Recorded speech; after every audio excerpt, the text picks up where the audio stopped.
You know, doing the research on this last night really shocked me as I was writing this piece. First of all, the question, and I laid out this question for you: are the Democrats going to get a handle on crime or the perception of crime? And these are not two disconnected problems, but they are kind of in separate buckets. Homicides are up dramatically.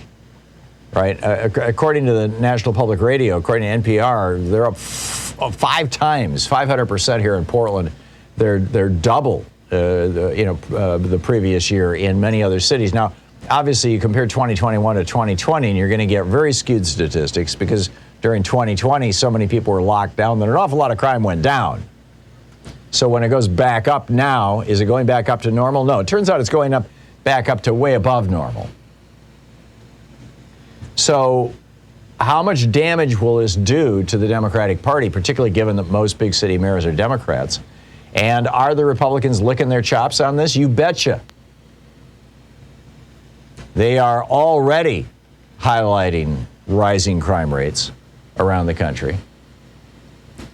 And frankly, I think if the Democrats in general and Joe Biden, President Biden in particular, don't take this opportunity to show real leadership on what is actually a real problem, they're going to get hurt badly in 2022 and 2024. You know, I've told the story here on this program about how a burglar tried to break into our house. The doors were all locked, couldn't get in, so went 2 houses down and broke into a person's house, catching the woman of the home in the shower. I mean, after they'd looted the house. And it's and then, Louise and I had offered to file a police report.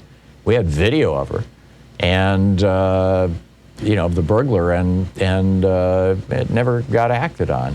But this isn't unique to Portland. This is happening all over the place. And I point out, Nextdoor.com has become kind of ubiquitous in America. It's like a local version of Facebook. It's where you can get together and talk with your neighbors about what's going on. And I've been, on Nextdoor.com for a couple of years now, and probably 4 years. And, 2 years ago, a year ago, most of the postings, well, before COVID anyway, most of the postings on Nextdoor.com were, hey, I lost my cat, or I just found a dog, or, whose is it, or who wants some extra zucchini? My garden has overflowed. Now, and again, I know this isn't just Portland. You can just, open Nextdoor.com and just look at any community in America. Now, we've got here in Portland, people are crowdsourcing finding stolen vehicles. I mean, just in the part of Portland where I live in the last 3 days, people have gotten together and found a stolen bicycle and found a stolen van, both of which somehow ended up over at one of the local homeless encampments. People are posting pictures of burglars, of snatch and grab thieves, people who've committed assaults. Neighborhood watch committees are being formed by communities all over Portland, but literally all over the United States. And it even goes beyond that. You've got, right now, Seattle, Milwaukee, Chicago, Dallas. And this is just the tip of the iceberg. These are the ones that I was easily able to find with just a quick Google search. Neighborhoods in these cities are hiring private security, in many cases armed private security, to patrol their neighborhoods because they don't feel that the police are doing their jobs. And truth be told, police numbers are down. Here in Portland, it's gone from, I think it was 615 police officers in 2020 to 536, if I'm remembering my numbers correctly, this year. Now, and this is happening around the country. Police force numbers are down, a little bit. It's actually nationwide, it's only about a 1% drop. 6% of all jobs have vanished, but only about 1% of police jobs have vanished. And there's a reason for that. Cops are very well paid. They have a union. They have, it's a good union job with good job security and typically a good pension. And who wants to blow that away? But on the other hand, last year in 2020, what you had was an awful lot of cops who were older, cops in their 50s and early 60s, who had put in their 20 years. They were eligible, or whatever the local con provided for. They were eligible for early retirement and a pension. They were staying on the job because the pay is good, and the longer you stay, the more your pension grows.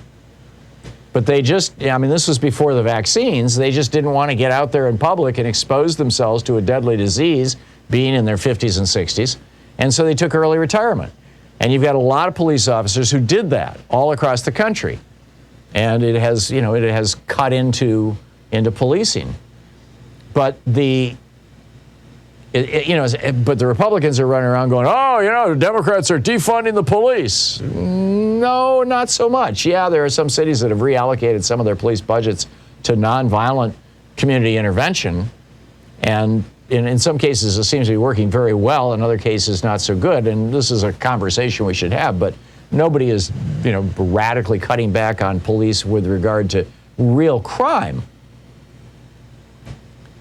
But what we're seeing now is these individual neighborhoods in cities around America are starting to hire their own guards. I mean, this is, I worked in the third world for 20 years doing international relief work. And I remember one time in Bogota, Colombia, driving down the freeway, and there was this giant billboard for a new neighborhood that had just been built, and they were selling houses in this new neighborhood.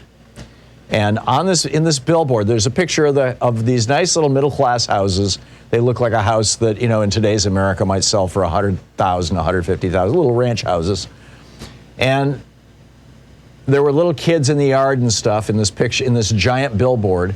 And then the whole bottom third of the billboard was a chain link fence with razor wire across the top, and standing behind it were two guys with AK-47s.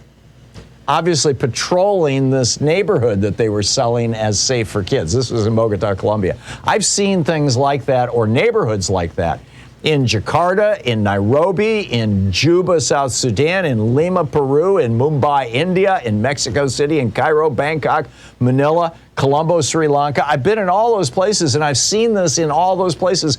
And these are indications of communities in crisis, of places where the government is not doing its role. And I'm telling you, you know, America doing this indicates that we have communities in America in crisis. And if there's anything that politicians know how to exploit, it's a crisis. And that's what's going on right now. And you've got, you know, this is going to, you're not hearing a lot about this in the news right now. Although I'm curious what you're seeing in your town or in your community, or how this is being treated in the press locally where you live. Because I'm telling you, as we get closer to the 2022 election, crime is going to become a big issue. And Republicans are going to be blaming this on Democrats. You know, I told you the story of Louise being chased down the street by a homeless schizophrenic, throwing a water bottle at her and screaming obscenities at her. This, in some ways, goes back to the 1980s. I mean, back in the 1970s, President Jimmy Carter pushed through the Mental Health Systems Act. It expanded federal and state-funded residential treatment facilities for mentally ill people and gave mentally ill people more options like local treatment clinics and the ability to self-administer their medications. When Reagan came into office in '81, one of the first things he did was cancel Carter's program. He repealed it. And he cut federal, and then the next year he cut federal funding for mental illness by 30%. And the result, and as the New York Times pointed out in an editorial in 1981, quote, "Deinstitutionalization has become a cruel embarrassment, a reform gone terribly wrong, threatening not only the former mental inmates, but also the quality of life for all New Yorkers." 3 years later, in 1984, they did a follow-up piece. They said, quote, "The policy that led to the release of most of the nation's mentally ill patients from the hospital to the community is now widely regarded as a major failure." 1/3, the best estimate, and you can find this easily, Google this, 1/3 of people who make up the homeless population in most cities in America are mentally ill. And we're not providing services. We're not doing anything about this. If the Biden administration doesn't get ahead of this, the crime problem and the mental illness problem, we're going to have a real problem in the next election.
calculation of